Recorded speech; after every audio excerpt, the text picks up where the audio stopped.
So what's up guys, welcome to our channel physics paper. तो JEE Main session 1 2026 28 जनवरी shift 2 का paper तो था आज।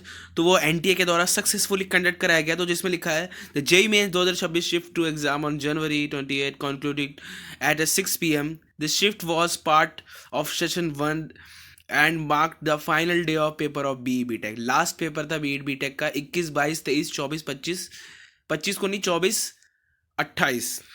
काफ़ी इतने दिन पेपर चले शिफ्टों में। तो ये शिफ्ट 2 लास्ट पेपर था। Initial analysis is the overall difficulty level of the shift 2 was moderate paper रहा है। ज़्यादा डिफिकल्ट ज़्यादा हार्ड पेपर नहीं रहा है इस बार, मॉडरेट पेपर रहा है। The mathematics related as a moderate to tough and particular lengthy candidates found a time consuming multi steps calculations. ठीक है, जो शिफ्ट 2 का पेपर था वो मॉडरेट था, मैथ टफ था, और रेगुलरली जैसा हर शिफ्ट में पेपर मैथ का पेपर आ रहा है टफ, वैसा ही पेपर था। लेकिन जो टाइम कंज्यूमिंग भी था पेपर, तो मैथ में काफ़ी ज़्यादा टाइम लग गया बच्चों को पेपर सॉल्व करने में। और physics reported as a moderate physics पूछी गई थी। काफ़ी इजी सेक्शन बताया जा रहा है, सेशन था शिफ्ट 2 का पेपर काफ़ी इजी बताया जा रहा है। The reported as a moderate mostly NCERT driven, mostly सब काफ़ी ज़्यादा क्वेश्चंस एनसीईआरटी के थे। इट फीचर है balance mix conceptual numericals, balance mix conceptual numericals पूछे गए थे। मैक्सिमम एनसीईआरटी लेवल के क्वेश्चन पूछे गए थे। The chemistry rated as a moderate, chemistry को रेट करेंगे हम मॉडरेट की chemistry. The questions were largely theory based and derived from NCERT making the scoring sections। Maximum जो केमिस्ट्री थी वो थ्योरी जो एनसीईआरटी बेस्ड थी। काफ़ी कठिन क्वेश्चंस नहीं पूछे गए थे इस बार। लेकिन जो बाकी शिफ्ट 1 का पेपर था 28 जनवरी को, काफ़ी डिफिकल्ट पेपर बताया जा रहा है। उसमें मैथ और केमिस्ट्री और इनऑर्गेनिक केमिस्ट्री काफ़ी डिफिकल्ट थी। लेकिन जो शिफ्ट 2 का पेपर है काफ़ी मॉडरेट, काफ़ी ओके पेपर आया है। तो यही इंपॉर्टेंट अपडेट आप सभी लोगों को बताने के लिए आया था आज मैं। तो पेपर फाइनली ख़त्म हो चुके हैं। सेशन 1 के पेपर बी टेक के पेपर ख़त्म हो चुके हैं। तो अब सेशन 2 की तैयारी करेंगे आप फिजिक्स बाबा के साथ जुड़ के। और कट टू कट अपडेट आपको सबसे पहले फिजिक्स बाबा ऑफिशियल यूट्यूब चैनल पे मिलेगी। तो शिफ्ट 2 का एनालिसिस किसी भी यूट्यूबर ने इतनी जल्दी नहीं दिया होगा जो फिजिक्स बाबा आज दे रहे हैं।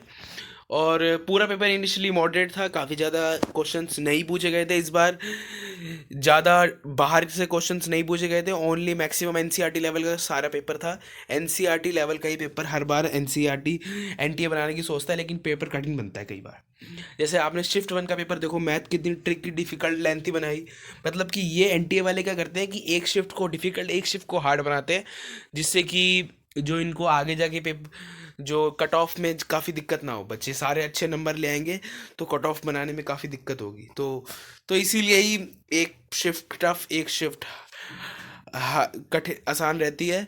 और अभी आप ये खुद को डिसाइड करना है कि शिफ्ट 1 ईजी होगी शिफ्ट 2 ईजी होगी। कई सारे शिफ्ट 2 भी ईजी हैं और कई सारी शिफ्ट 2 भी कठिन है। तो यही मैन है। मैथमेटिक्स मॉडरेट थी, physics is moderate and chemistry is moderate. Totally paper was moderate.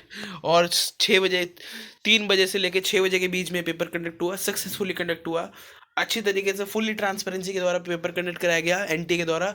और जो फोटो वेरिफिकेशन और वीडियो वेरिफिकेशन जो हो रही है वो भी काफ़ी अच्छी तरीके से हुई। कई सारे इश्यूज मेरे को पिछले पेपर में सामने दिखे थे, लेकिन इस बार कोई भी इशू सामने नहीं आ रहा है। पेपर में इजीली फोटो वेरिफिकेशन हो गया। और आधार ऑथेंटिकेशन भी आराम से होगा, क्योंकि सारे बच्चों ने फिजिक्स बाबा की बात मानी और अपना आधार अपडेट कराया और फिर पेपर देने के लिए गए। तो जय हिंद, जय भारत।